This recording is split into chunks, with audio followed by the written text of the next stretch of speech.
Perkenalkan, saya Windy Setia Baskara dengan NIM akhir 1025 dari kelas B.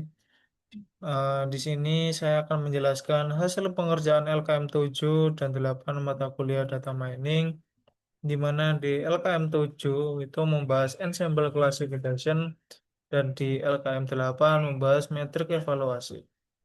Langsung aja kita mulai. Yang pertama itu kita masuk ke LKM 7 dengan topik ensemble classification. Di sini saya diminta untuk membuat proses klasifikasi menggunakan metode positif. Khususnya itu ada BUS pada dataset adult yang berisi data kategorikal. Nah, di sini tuh dataset yang digunakan itu adalah adult CSV, di mana itu berisi informasi demografis dan atribut pekerjaan seseorang. Untuk target klasifikasinya adalah kolom income, di mana itu apakah pendapatan seseorang lebih dari atau kurang dari 50.000 dolar per tahun. Preprocessing yang saya lakukan adalah menghapus missing value yang ditandai tanda tanya, lalu melakukan encoding kolom kategorikal menggunakan label encoder.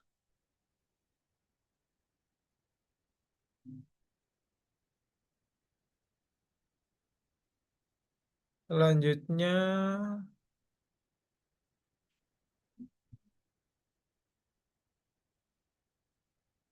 tuh model yang saya bangun tuh menggunakan ada bus classifier dengan base learner-nya atau eh, base learner-nya itu decision tree classifier dengan kedalaman maksimalnya satu atau decision stem, lalu 50 estimator dan random state 42.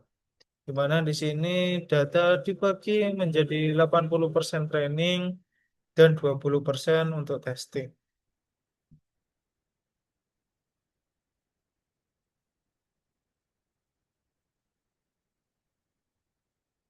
Lanjut ke hasilnya.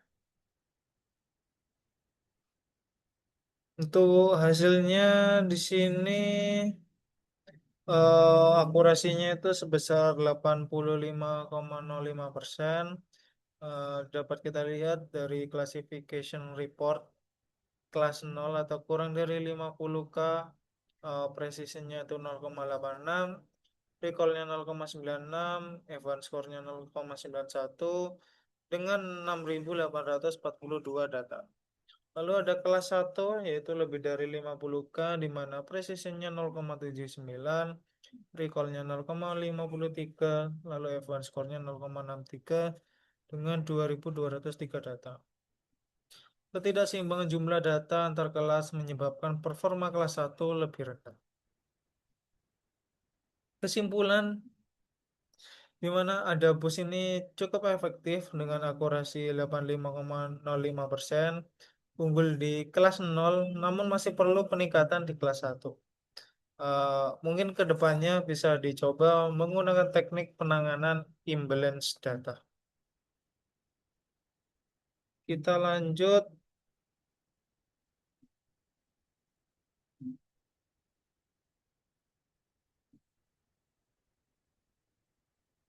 kita lanjut ke LKM 8.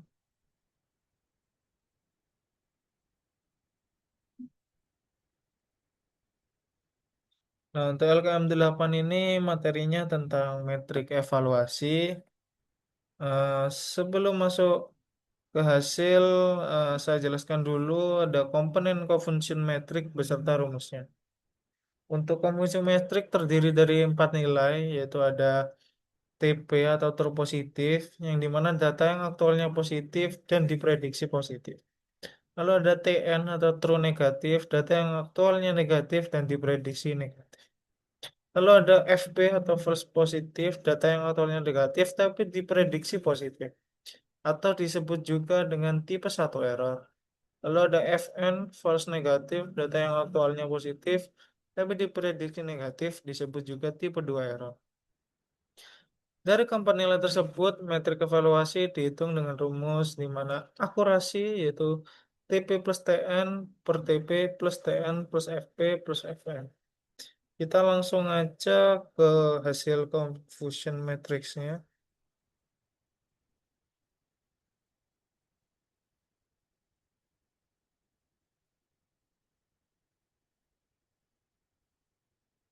Dari data aktual yaitu Ytro sama dengan 0,000,111 dan data prediksinya Ypred sama dengan 0,011,01111 diperoleh bahwasanya TP-nya 4 di mana 4 data positif diprediksi benar sebagai positif.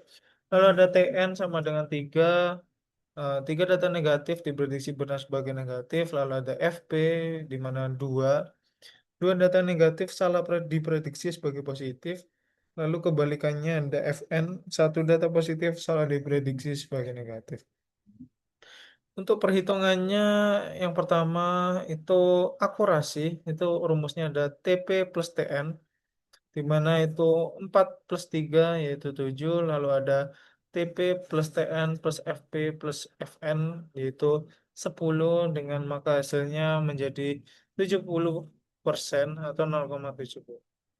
Terus untuk precisionnya itu rumusnya ada TP plus FP di mana TP-nya 4, TP plus FP menjadi 6, 4 per 6 sama dengan 0,667. Untuk recall-nya rumusnya ada TP per TP plus FN atau 4 per 5 yang menghasilkan 0,80%. 0,80 atau 80%. Lalu ada F1 score dengan rumusnya 2 dikali precision kali recall yang dimana tadi presisinya ada 0,667 dikali 0,80 dibagi precision plus recall. Di mana 0,667 ditambah 0,80 sehingga hasilnya menjadi 0,7273 atau 72,73%. Hasil perhitungan manual ini cocok persis dengan output yang dihasilkan oleh Skidler. Eh, di sini kapan kita menggunakan masing-masing metrik? Untuk akurasi digunakan ketika data setiap kelas seimbang dan semua jenis kesalahan dianggap sama pentingnya.